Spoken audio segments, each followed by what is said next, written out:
Hey, it's Clay Trader, and this will be a video chart on ticker symbol PGH. We will take a look at the 30-minute time frame. Real quick, what do I mean by 30-minute in case maybe you're new to charts? Instead of each one of these candlesticks here representing 1 day's worth of price action, which is what you would normally see, each one represents 30 minutes. So while this here may look like several days worth of time, it's actually today's price action broken down into 30-minute time slices.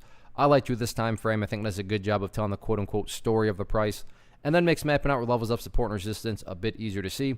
I've done this analysis in the past, so that's where these green and red line annotations are coming from. And with that being said, definitely some updates that need to be made after today's very nice price movement. So first thing I'm going to do is just some house cleaning, get rid of these lines down here. Yes, they still pertain to the chart, but in the spirit, from a presentation standpoint of not wanting to risk causing clutter and confusion, I want to just try to keep this as clean as possible. So again, those lines still do pertain. They're just not relevant, so I'm going to get rid of them for the time being. First update, though, that needs to be made comes from a foundational principle in charting, which states when levels of resistance are broken and closed above, you want to see them act as support. So for those of you that did watch the videos from last week, hopefully you remember me talking about $1 as resistance, but you can see here that after the resistance was broken this morning during that first 30 minutes, that was essentially the floodgates opening up, and the rest was history. The price had a very nice remainder of the day. So dollar, one of the newest areas of support. The ideal level of support, hey Clay, what would make this chart look the absolute strongest going forward?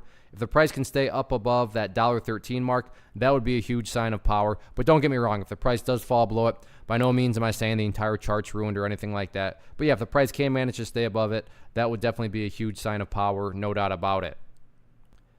Taking a step back and looking at the big picture of it all, that's where this purple line here comes into play, the 50-period simple moving average. Total review for those of you that have been watching the past videos. But as I said then, and we'll continue to say, keyword there being moving average. As time goes by, that purple line is just going to continue to move higher and higher and higher. So simply put, as long as the price stays above that purple line as the line itself moves upwards and upwards, then the bulls are in full control, full health, full control. However you can best visualize that, no questions asked. As far as levels of resistance are concerned, I'm not even going to talk about those because in my opinion, breaking levels of resistance, not a huge priority right now. Top priority is just keep on doing what it's been doing. Keep on building those higher lows, because as long as higher lows continue to be put into place, as the history of this chart has shown, the chart's going to take care of itself. So build higher bases, build those higher stair steps, and it's just going to create that much more momentum as it draws in more and more traders.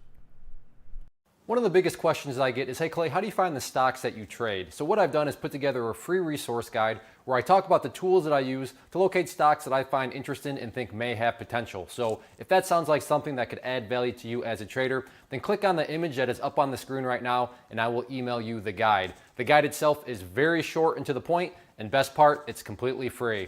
Thanks for watching the video. Let me know if you have any questions.